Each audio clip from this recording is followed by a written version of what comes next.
إن الحمد لله نحمده ونستعينه ونستغفره ونعوذ بالله من شرور أنفسنا ومن سيئات أعمالنا من يهده الله فلا مضل له ومن يضلل فلا هادي له.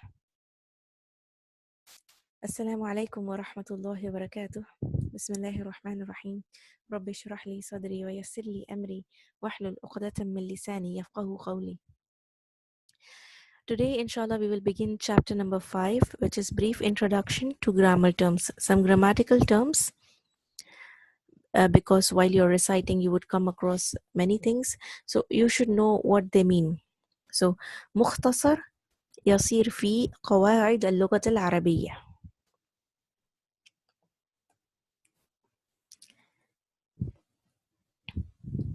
So you hear this chapter is all about something related to grammar.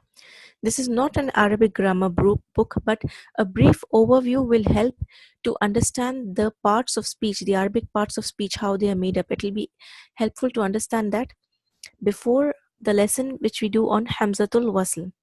When we do Hamzatul Wasl, you will come to know why. Because Hamzatul Wasl is something for which you need to know what kind of word it is, which if you know a little grammar, it will help you. It's not that you will not understand Hamzatul Wasl without it, but with knowing the grammar, it will be very, very helpful and you will know it completely. You will understand it very well. So the complete understanding of Hamzatul Wasl lesson cannot be achieved without you knowing at least some basic grammar. So what you need to know, in Arabic, words are divided into 3 categories. So each word will be in either one of the category. One is verbs. Verbs means actions, which is known as af'al. And a single means fi'lun. Fi'lun is one, af'al is its plural. Okay. Nouns, which is asma.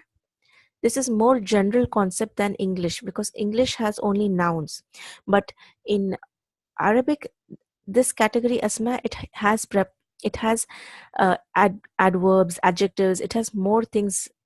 It is not having only nouns.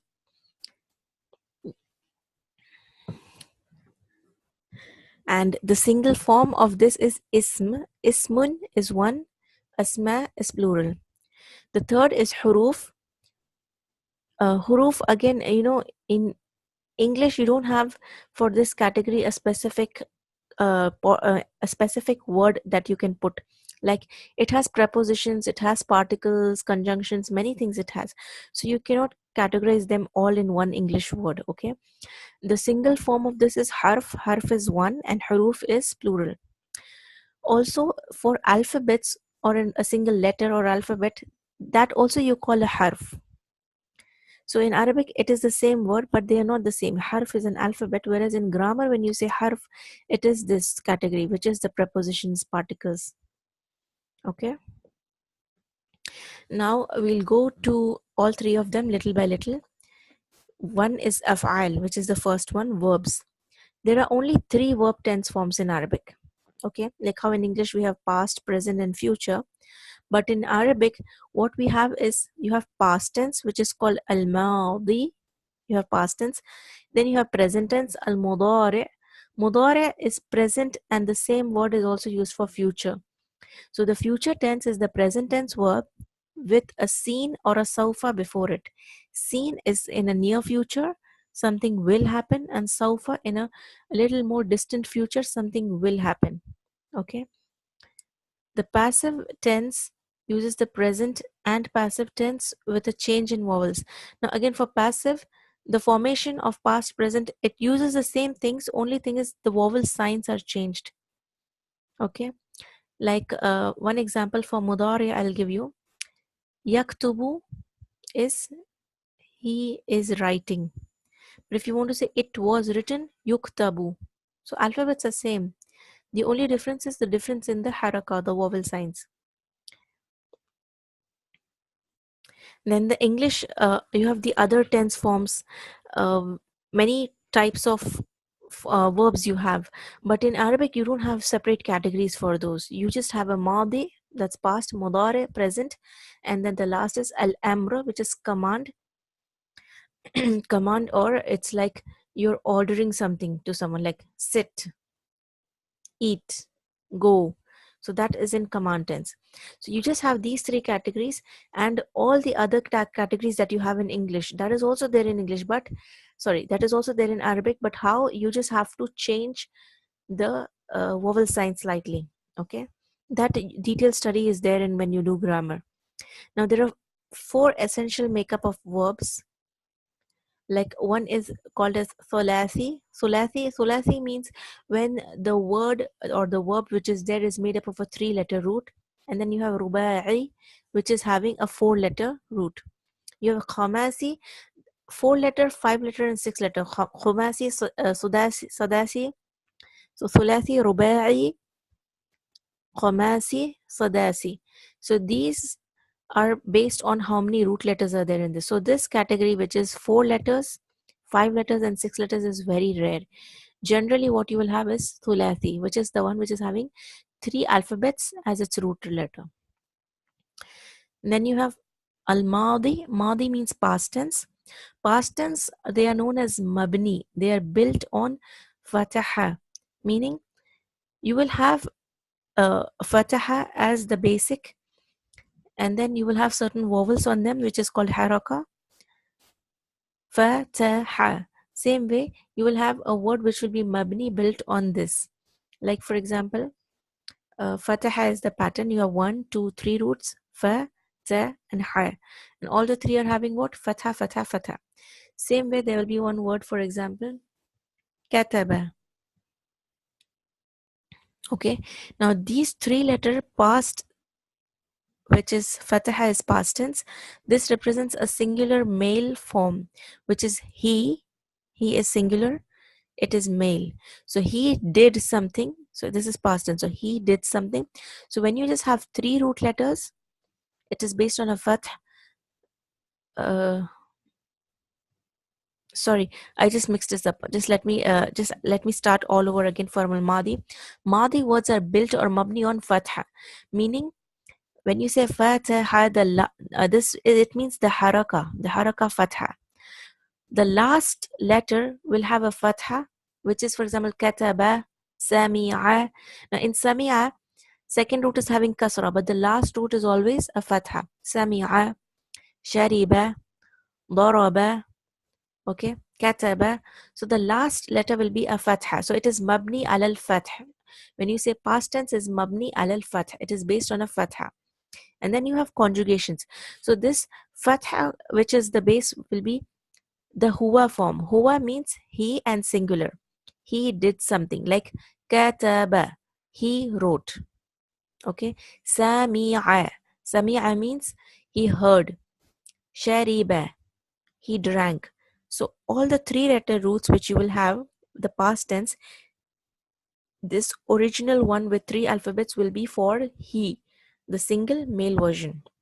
That will be the root, and from there you will form other types of words, or other conjugations will be coming from here, like how to say for you or she or they. That conjugation is mentioned below on the table. Generally, when you want to make a pattern or you want to decide, this af'al is actions or verbs. Verbs means when you do something. So the verb to do is used as the base. In the past tense singular male, it will be fa'ala. Fa'ala means he did. Past tense is did. Single male is he. He is single and he is male. So fa'ala means he did. Now notice something. In English, actions are just actions. But here when you say a fi'l, when you say a fa'al, it includes the doer of the action. So fa'ala does not only mean did, it means he did. So the he is hidden on that fatha, the ending fatha, it is hidden inside that. Now, how does this fa'ala change with I, you both, they both? How does it change with each doer? Because with each and every single doer that you have the pronoun, the action is going to change with that. When you say he did, she did, the did does not change. But in Arabic, it will change with every doer. So the fa'ala is used as a base. All the conjugations from this are made, and then this is used as a base to understand the other root letters. Now, for example, past tense forms for I did, fa'al tu. The tu is added at the end. You did, and if the you is anta, it's single male. Fa'alta. If I say fa'alti, means it's a female. You did, but female. Fa'ala, that alif tells me it's huma. It's two people who did. Fa'ala, just three root letters is he did. Single male, three root letters, he did. She did, fa'alat. We did, fa'alna. You all did, fa'altum. It's like antum. You all did, but if it's females completely, fa'altunna. It's like antunna, fa'altunna. Antunna means you all, female. You two did, only you both. Antuma is you both. And fa'altuma, you both did. They did, fa'alu. And they did for female, fa'alna. Notice here, this fa'alna is they did, females. Okay. Whereas this one, fa'alna, sorry. This one, fa'alna, you see there's an alif here. This one right here, one second. Here, this one. Fa'alna means we did, nahnu. Whereas this one, fa'alna, just with a na, is they did, female. That is why Tajweed learning is important, because even grammar learning is important, because you will come to know why that difference happens in meanings. Fa'alna is just they all female did. Whereas fa'alna, so if you skip out the mud or if you add a mud, the meaning will change from we did to they did, or from they did to we did. That is why you need to take care when you have the alphabets, the haraka, you need to take care. Like as I told you, the tenses, they are moved just by changing the haraka. The word remains the same. That is why you need to be very careful with the haraka also while you're reciting. Then comes mudare. Mudare means present tense. They are not mabni, they are not built, they are not based on something. So that means whatever is there, they are conjugated from the basic root and their endings can change. Okay. And for future tense, you don't have a separate word. You just add the word seen or sofa at the beginning of this present tense verb. The ending of the present tense can be affected by certain letters before the verb. Past tense is mabni, but present tense, like for example, if I add in or lan before the verb, they are called the letters of nasb. Why? There is nasb in Arabic will mean it has an ending of a fatha. So when I add in or lan before the verb, it changes the mudare. Mudare generally will have a dhamma. Generally, it has others also, but generally it has a dhamma. So that it will change into a fatha. It will change it into nasb. So nasb means it will cause the present tense verb to have a fatha on the last letter. Okay, and this is when it has a dhamma. If it is of a form of verb that has extra noon, like for example, when you do the conjugation, you will see that for saying they, there is a noon. What will happen is the noon will be dropped. This is again a case of nasb. When you do grammar, you will come to know what all and how all nasb categories are, and then you will, when you know that, you will come to know that when lan comes, I have to make it nasb.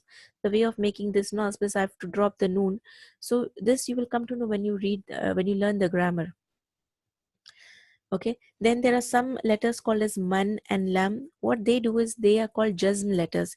They cause the last letter to have sukoon. Okay, for example, if you have sharibu, shariba is there, then yashrubu, yashrubu is present. Because of this lam, yashruba, it will become, it will cause the verb to end in a jazm. Sorry, lam yashrab. This is jazm, not nasb. Lam yashrab. So it will cause it to go into a sukoon. If you want the meanings, I'll tell you. In means if, and lan means will not. Lan, now if it comes in before present tense, lan will automatically change the meaning of that into future tense, because lan inside of it has the meaning of future. Lan, will not. Lam is having a meaning of past tense, did not. Lam plus present tense. You are going to use a present tense verb here, right? because we are doing the category of present tense. But lam inside has the meaning of did not. So that when you translate, you're going to translate that verb into a past tense. Okay. Man means who, but here there it's called jazm letters. I need to check this because man is actually a harf or a question word called who, but here I don't think it's talking about that because this is talking about one of the jazm letters.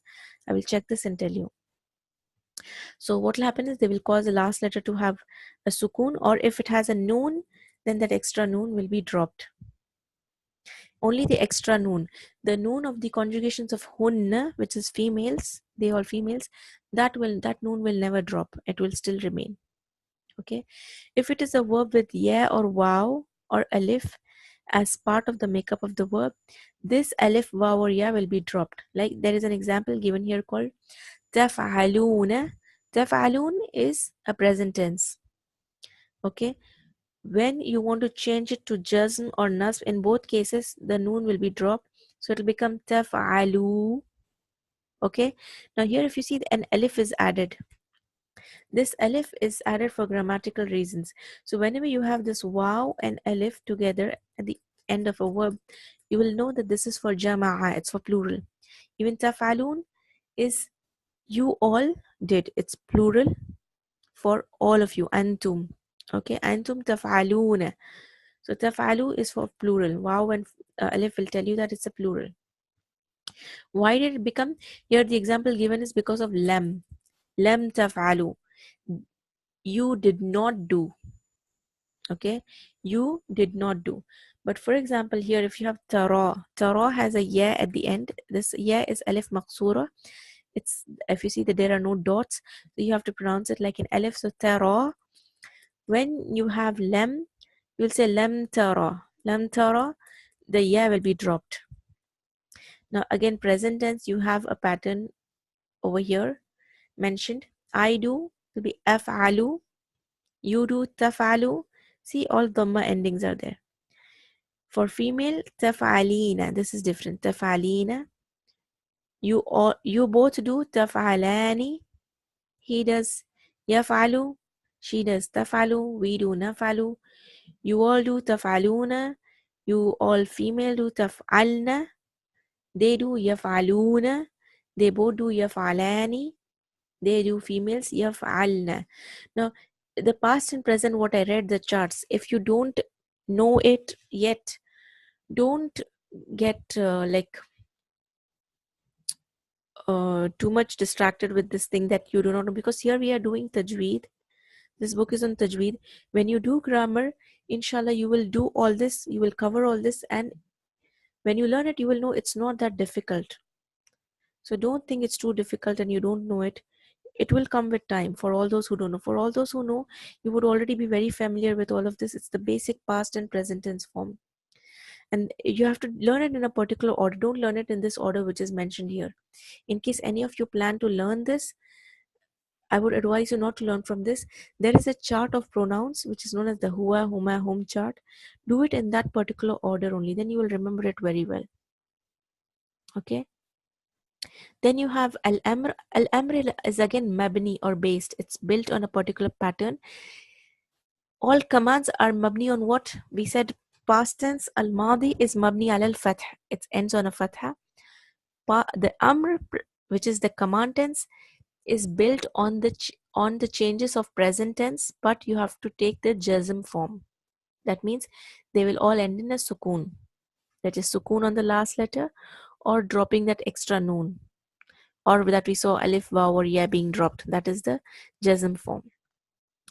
The lesson of Hamzatul Wasl will explain that in Arabic, a word must start with a vowel. Okay. If the first letter of the word has a sukun, can you recite a sukun alone? Sukun means you have to give the stop sound of the verb.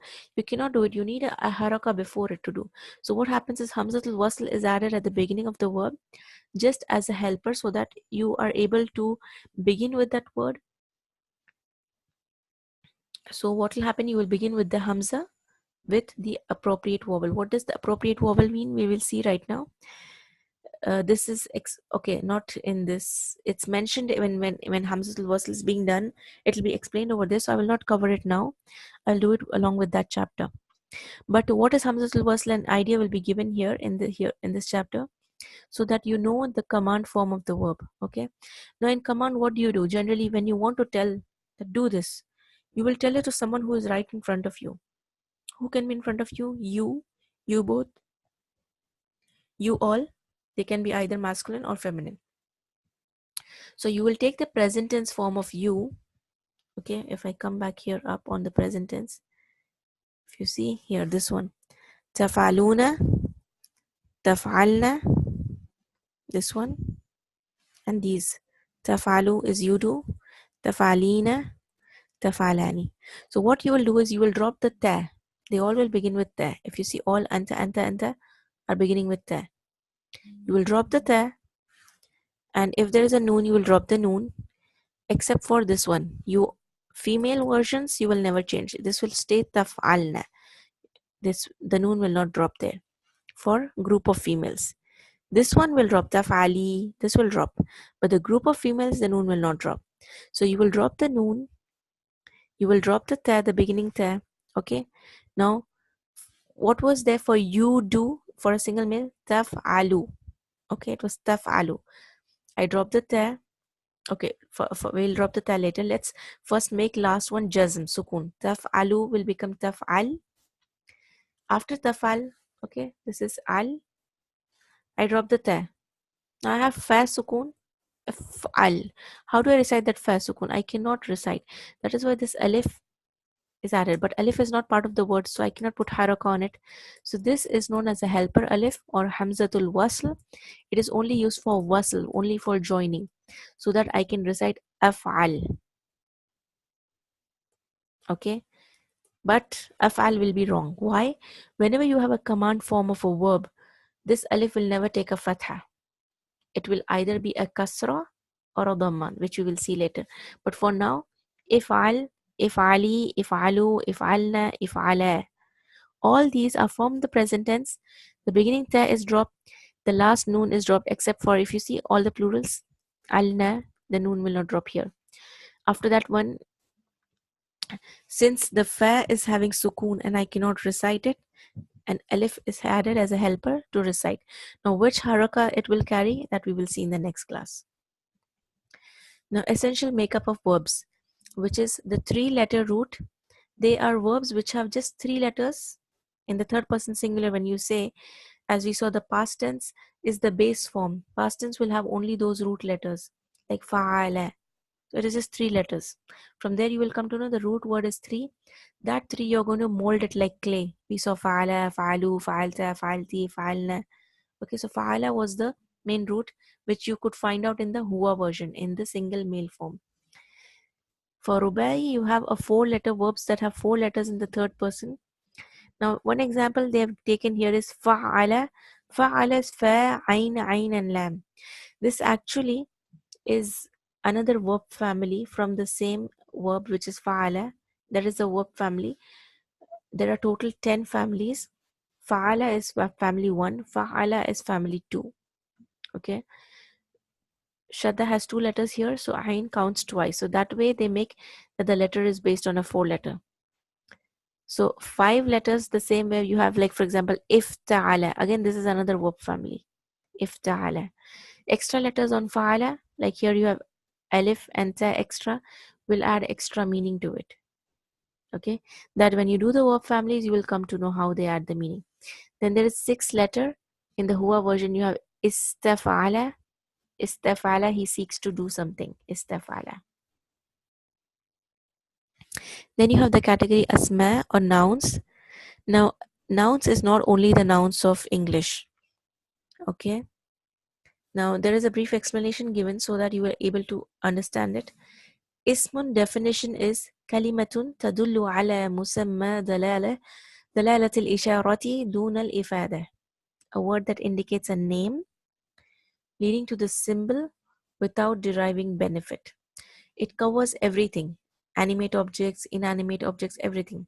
It can be the name of a person like Muhammad, or a person in general, like a girl, a boy, in general, if you name a person. It can be a pronoun he, she. It can be an animal like Jamal, or it can be a proper name of an animal like Kaswa, a plant like a date palm, or a general uh, plant like tree, shajar, tree. So asma, we saw that it is the plural of ism, and all this what we just mentioned is ism. The plural is asma, all of this. It has inanimate objects also like moon, which is qamar, or the name of anything, or the sifat like big, small, anything. Also, you have words like hada, dhalika, meaning this or that. Now, there are some ways where you can easily identify nouns.